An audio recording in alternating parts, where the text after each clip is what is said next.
Okay, welcome to the Guitar Show. My name's Ramon Goose. Today we're going to be talking all about Peter Green's guitar, which is now owned by Kirk Hammett. And kind of what made me want to do this video is I saw recently via Peter Green's nephew, he sent me this great photo, which I think Kirk Hammett later shared on his Instagram. But anyway, in this photo you can see Peter Green looking in good health with Kirk Hammett, and it's great to see that the guitar went back to its original owner. Although that said, Peter Green really is not sort of playing at the moment. For him, I don't think he feels any nostalgia with the instrument. He's not really, like I said, playing professionally. There's a few, he's, and due to his sort of health, and I don't really want to go into that. But anyway, if you've followed Peter Green through the years, you know that he's struggled with some problems. For him, it's just an object. It's not. I don't think he has any nostalgic sort of emotional connection with this instrument. However, it's great to see a photo of Peter with the guitar because it's so synonymous with him, and he created all his incredible guitar riffs. From.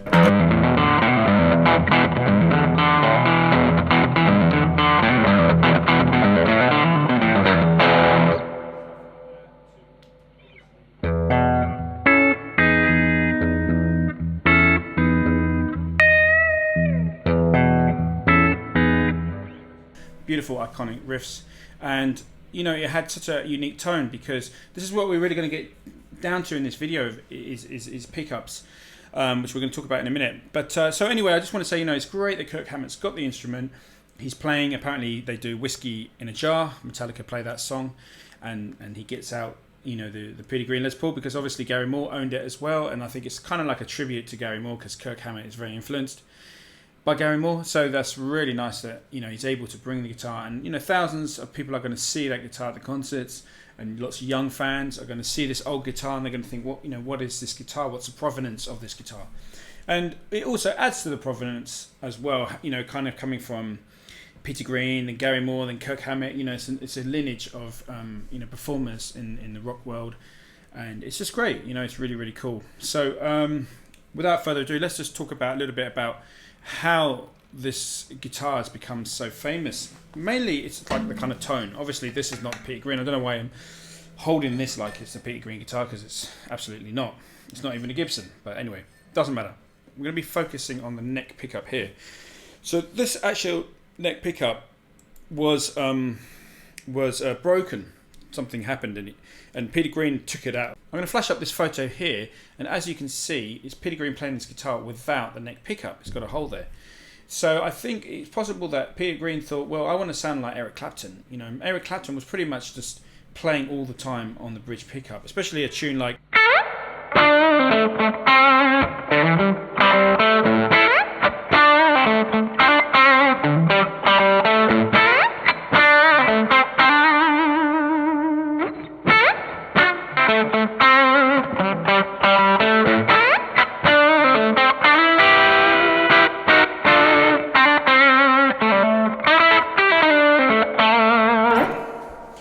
So you can kind of see that was kind of the Eric Clapton tone of the 60s. That was before Eric Clapton did the woman tone, which was the neck pickup with the tone rolled off. So I think Peter Green took out the pickup and damaged the actual coil, the way, the wire which it's attached to the coil. So he damaged that. So Peter Green gave the guitar to a luthier and repairman called Sam Lee, who was working around Denmark Street, Shaftesbury Avenue, Sound City, Salmers. He was all around that sort of area, and the guitar shops in that area in London in the 60s and 70s. And but Sam Lee whilst he was a really good woodworker, he was great with wood. He wasn't that great working with electronics. So soldering kind of pickups together and rewiring them. Apparently he used a record turntable to rewind the pickup. He also used heavy form var wire, which he also had been using on Fender pickups that he was repairing as well. So, it's quite possible that he reverse wound the pickup instead of, winding it around the proper way for the correct polarity. So Sam Lee quite possibly wound the pickup the wrong way around. This would have put the pickup out of phase. Now, some people are saying also Sam Lee reversed a magnet. So that I don't know, because there's a guy called Danzig, I think he's a repair guy in America, who had a chance to look at the guitar, and he seems to think that when he looked at the guitar in the 1980s or 90s, the magnet was flipped. So who knows what exactly happened, but in my research, which I've done extensively, my conclusion is that the Sam Lee actually rewound the pickup the wrong way round, and so it's out of phase from the winding. Now, you can tell me more technically minded if on top of that a magnet flip would make any difference, but for me, the way I understand it, you either flip the magnet or you reverse wind it in order to get the out of phase sound with the neck pickup and bridge pickup combined.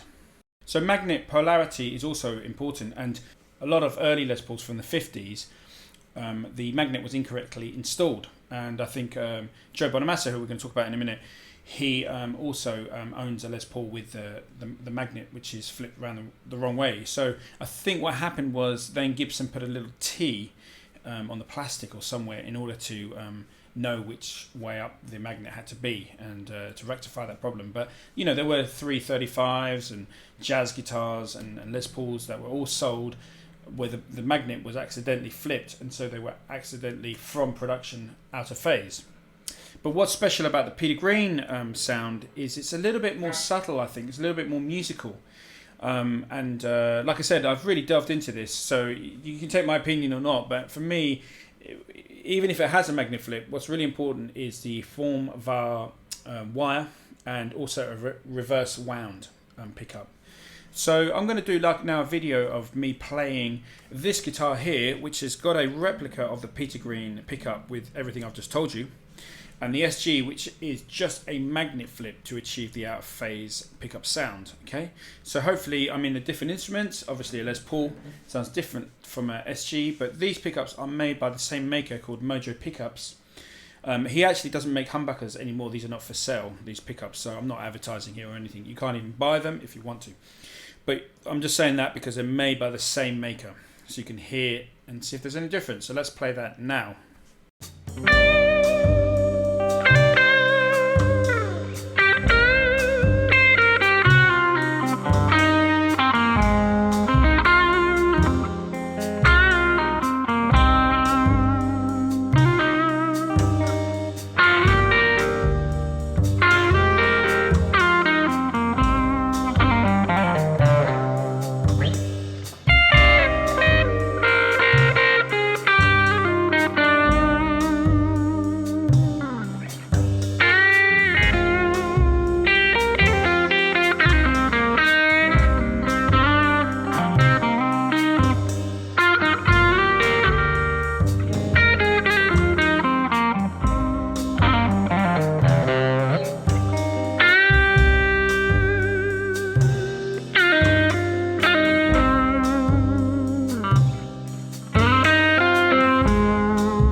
So, to come back to Sam Lee, there was actually a book being written recently about Sam Lee, and if you're interested, you can buy that book. And I don't think it's entirely correct. I think there's some errors in dates and times and places he worked at, but still, it's a really good insight into the sort of guitar shop business in London in the late 60s and early 70s. And Sir Sam Lee sounds quite a really interesting character. And so when he fixed Peter Green's guitar, apparently he came back a second time because Peter Green wasn't happy the first time, brought the pickup back, and Sam Lee had to make some further adjustments. Now, fast forward to 1980 or 1990, and the guitar then was owned by Gary Moore, who purchased it for something like £300. He actually sold his SG, because Peter said at the time, sell your SG, whatever you get for it, I'll take it for the Greenie Les Paul. That time, Peter Green had really long fingernails and wasn't even playing guitar, so it didn't really mean much to him. It wasn't really something he wanted to keep, and so Gary Moore got it very, very cheap. But the great thing was, he cut songs like Parisian Walkways, and he did the Blues for Greenie album on that guitar. So the guitar, had a great performing life. But as I said, Danzig, who's some repair guy from America, he had a look inside the guitar and said the guitar wasn't rewound. Okay, this is really important. He says it wasn't touched. It was as it was from the factory. So obviously something's very strange there, because as you can see from this photo here, you can clearly see that the pickup has got a different type of wire than the normal braided wire. So obviously this guy Danzig was incorrect. I actually met Charlie Chandler, who repaired the guitar after Gary Moore was involved in a car crash. He had the guitar in his boot of the car, and somebody smashed into the boot of the car and broke the headstock off. And Charlie Chandler here in London repaired the guitar. And I actually had a chance to speak to Charlie about the Peter Green guitar, and I asked him personally, I said, had the pickup been rewired? And he said categorically, yes, it had. And in his opinion, he can't go on record with this, but he said in his opinion to me, it was a reverse wound pickup rather than a magnet flip. So there you go. I really do believe that it is a reverse wound. And if you're chasing the Peter Green sound, that's what you want to go for. So the reverse sort of wind really sounds beautiful, especially when you're playing chords. Just better, I can't really explain it. You have to sort of, have a guitar with it on. So I would really recommend that. And just from the research that I've done, I would go with reverse wound. I've talked to some people who have since sort of contacted me because of these videos I'm making, and they actually personally knew Sam Lee. So it's great to get an insight into this, guy, and find out the history of that kind of era. So I'd speak a little bit about the history of this guitar and where it is now. Gary Moore actually had to sell the guitar because apparently he had some court cases, and reported that he sold it between $750,000 and $1.2 million. Okay. After that, it was bought by Maverick Music, who then put it for sale for £2 million. And after sort of various owners, it actually got passed to Kirk Hammett. For me, I think Kirk Hammett really wanted this guitar, not least because it's Peter Green's original guitar, but also because of its provenance with Gary Moore. And Kirk Hammett, like I said, he's a huge fan of Gary Moore's music. So I think that's really why that's what kind of sealed the deal for him, and that's why he wanted it. So it's really nice though that he's kind of connected the guitar back to Peter Green. It's kind of come full circle. Just from the little information I have about Peter Green and where he is sort of mentally at the moment, I think for Peter, he's not really fully aware about the guitar. It doesn't really mean too much to him. I think he pointed out when Kirk brought him the guitar that it wasn't the correct colour anymore, because when he had it, obviously it was red and it's faded to a nice, beautiful lemon burst, Interestingly, Kirk's recently been seen in Abbey Road. I have a friend that works in Abbey Road, and he's told me that I think Joe Bonamassa was recording his album at the same time that Kirk Hammett was there recording some kind of a tribute. I think Kirk's played on a few tunes. I think one of them was Green Manalishi, but I could be wrong there. But it wouldn't surprise me if that guitar reconnects with Joe Bonamassa, because I know Joe Bonamassa has got a video of Midnight Blues, if that's correct, using that guitar, which was a Gary Moore song. And it wouldn't surprise me if he's going to use it on his new album that he's just recorded at Abbey Road. A good friend of mine actually had access to the guitar as well for a day or so, and he noted that when he actually played the guitar, it's around 8.7 pounds. It's lighter than 9 pounds, so it's a pretty light guitar. It's got a nice chunky neck. The frets are pretty, the frets that Gary Moore's put in suit it well. It's very resonant, and it sounds fantastic. You know, it's got a headstock repair, so it's a bit beaten up.